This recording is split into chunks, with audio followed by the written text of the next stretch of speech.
मित्रांनो, सध्या middle east मधल्या युद्धामुळे भारतावर मोठं इंधन संकट आलंय. बाहेरच्या देशातून येणारा कच्च्या तेलाचा पुरवठा कमी झाल्यामुळे देशातला पेट्रोल डिझेलचा साठा कमी होतोय. आहे ते पेट्रोलच्या किमती देखील वाढतायत. आत्ताच्या या संकटावर मात करता येईल, पण भविष्यात असं संकट येऊ नये यासाठी आता भारत सरकारनं एक योजना आणली आहे. ती म्हणजे गाड्यांमध्ये E30 फ्युएल वापरायला सुरुवात करायची.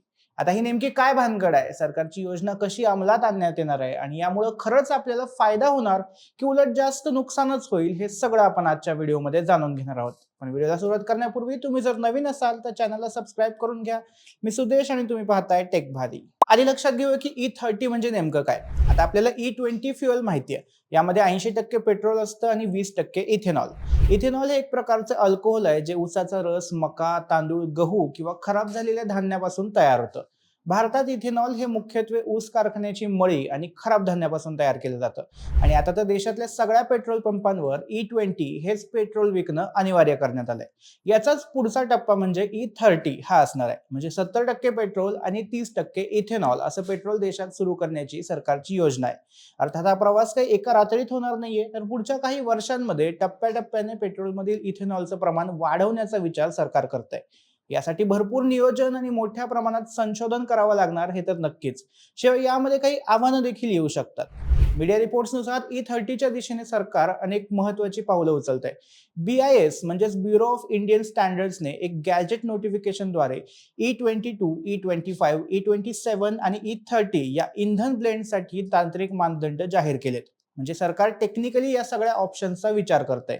यामध्ये ई अक्षरापुढे जी संख्या आहे तेवढे टक्के इथेनॉल पेट्रोलमध्ये मिक्स करण्याचा विचार आहे. E30 पेट्रोल बाबत म्हणाल तर सरकार दोन पर्यायांचा विचार करते. एक म्हणजे टप्प्याटप्प्याने लागू करणं किंवा दुसरा म्हणजे एकाच वेळी संपूर्ण देशात लागू करणं. तज्ज्ञांच्या मते टप्प्याटप्प्याने रोल आउट केल्यास आधी मेट्रो सिटीमध्ये, मग टियर 2 सिटीमध्ये आणि मग ग्रामीण भागात हे E30 पेट्रोल पोहोचवता येईल. 2028 ते 2030 पर्यंत तुमच्या गाडीच्या टाकीत E30 पेट्रोल पोहोचवण्याचा सरकारचा विचार आहे, असं काही रिपोर्ट्समधून सांगण्यात येते. हे लक्ष्य गाठण्यासाठी इथेनॉलची निर्मिती देखील वाढवण्यात येते. 2025-26 या वर्षामध्ये भारतात सुमारे 1800 कोटी लिटर इथेनॉलचं उत्पादन झालं. या उत्पादनात सगळ्यात जास्त वापर ऊस, मळी आणि मक्याचा करण्यात आला. जवळपास 50% वाटा हा मक्याचा होता. विशेष म्हणजे एकूण उत्पादनाच्या निम्मच आपण सध्या वापरतोय आणि मोठा भाग शिल्लक राहतोय. आता याचे सरकार सांगत असलेले आणि खरोखर होणारे फायदे आधी बघूया. सगळ्यात मेन म्हणजे कच्च्या तेलाची आयात कमी होणं. सरकारच्या अंदाजानुसार इथेनॉल ब्लेंडिंगमुळे गेल्या दशकात भारताने परकीय चलनात सुमारे 1.2 लाख कोटी रुपयांची बचत केली आहे. आणखी जास्त ब्लेंडिंग केल्यावर या बचतीत आणखी भर पडेल, हे नक्की. दुसरा फायदा म्हणजे शेतकऱ्यांना होणारा फायदा. भारतात सुमारे 5 कोटी ऊस उत्पादक शेतकरी आहेत. इथेनॉल बनवणाऱ्या कंपन्यांच्या रूपाने त्यांना एक नवीन खरेदीदार मिळालाय. सोबतच मका आणि बाकी धान्य घेणाऱ्या शेतकऱ्यांनाही याचा फायदा होणार आहे. सोबतच तिसरा मुद्दा म्हणजे इथेनॉलमुळे वाहनातून बाहेर पडणाऱ्या हानिकारक वायूंचं प्रमाण कमी होतं आणि त्यामुळे हवा प्रदूषण कमी करण्यासाठी हे एक महत्त्वाचं पाऊल आहे. हे काही फायदे आहेत, पण या सगळ्यामुळे खरंच इंधन टंचाईला आळा बसेल का? याचं उत्तर हो असंच आहे, पण पूर्णपणे नाही. इथेनॉलचं आता देशात ढिगभर उत्पादन होतंय म्हणून ठीक आहे, पण हे बऱ्यापैकी शेतीवर अवलंबून आहे. एखाद्या वर्षी दुष्काळ पडला, हे उत्पादन कमी झालं तर त्यालाही मर्यादा येईल. पण या सगळ्यापेक्षा आणखीन एक महत्त्वाचा मुद्दा आहे, तो म्हणजे आपल्या गाड्या यासाठी तयार आहेत का? आधीच E20 पेट्रोलमुळे गाड्या खराब होत असल्याचं, गाड्यांचं मायलेज कमी होत असल्याचं कितीतरी लोक म्हणतायत. टेक्निकली ते खरंही आहे. भारतात सध्या BS6 इंजिनच्या ज्या गाड्या आहेत त्यांची रचना E20 फ्युएलच्या दृष्टीने केलेली आहे. इथेनॉलचं प्रमाण 30 सोडा, अगदी 25% जरी पुढे गेलं तरी इंजिनचा परफॉर्मन्स आणि मायलेज या दोन्ही गोष्टींवर परिणाम होऊ शकतो. शिवाय ज्या गाड्या BS6 पेक्षा आधीच्या आहेत त्यांना आत्ताच E20 इंधनामुळे अडचणी दिसू लागल्यात. जुन्या इंजिन मधले बरेचसे कंपोनंट्स हे इथेनॉलसाठी बनवलेले नसतात.